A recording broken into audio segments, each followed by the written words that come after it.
Padiddle.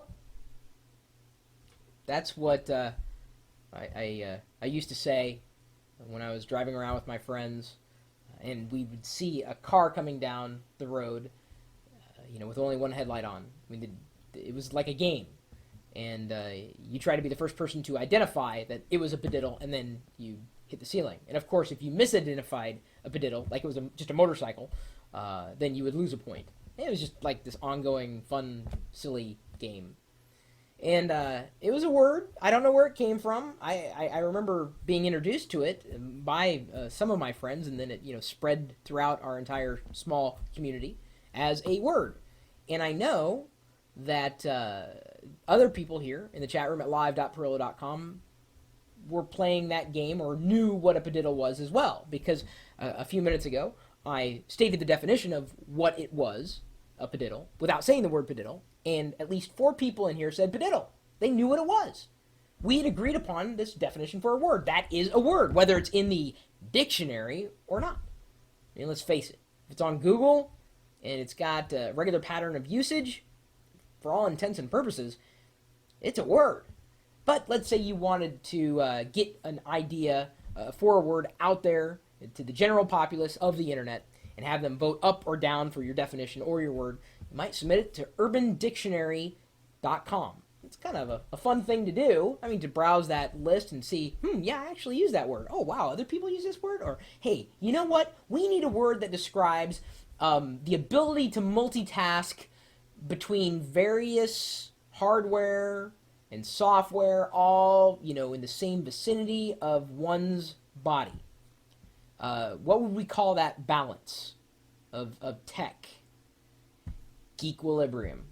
See, a few days ago, we were talking about this, and I believe Bumzo1 helped us come up with the word geequilibrium, and then we defined it.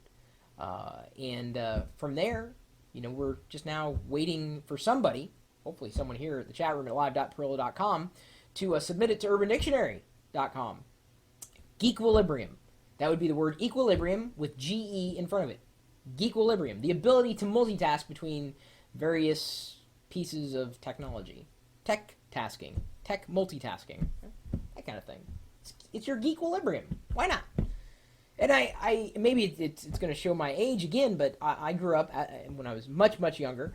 HBO had a show called Not Necessarily the News. And Rich Hall, a comedian on the show, had this series called Sniglets.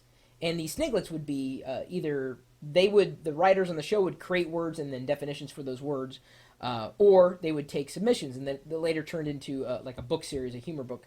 And I remember a couple of my favorite Sniglets.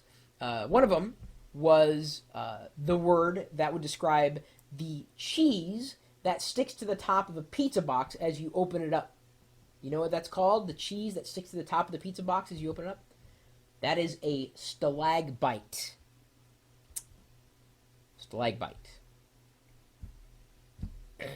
Then, of course, when you're driving around and you're trying to concentrate, trying to find a parking space, trying to find an address, but the music on the radio is too loud, something's going on, what you do is you turn down the volume or turn it all the way off, and that is discombobulation. To discombobulate. Two of my favorite Sniglets. So let's make up some words. Let's submit them to urbandictionary.com. Let's vote for some. Why not? But as I said before, I don't know if I could really count on a printed dictionary these days, since language is always evolving. I mean, let's think about it. Pwn. That's a word. We can agree on it. I get pwned all the time. Do you get pwned? Do you pwn? Do you pwn somebody else? Good question. My email address is chris@perillo.com. Maybe you have created a word or two in your day. You could send it to me. I probably won't understand it, unless, of course, I have a definition for that word. Maybe you've got a set of words that you would like to see actually come to life, and for the internet to accept as part of their vernacular. I'll pass them along, and let's see how creative you can get. And if you're feeling creative, well, then why not stop by geeks.perillo.com? It's a vibrant community where words are usually used, We've got places where you can submit videos, upload audio, photos. You can blog. You can participate in the forums. It's a place for geeks, whether you're, feeling like asking questions or giving answers. It's probably for you. Only one way to find out, and that's to stop by. And, of course, we also have the chat room. We're really only speaking English there throughout the day.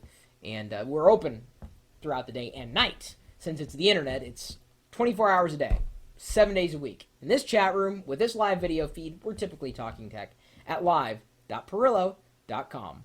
We'll see you later.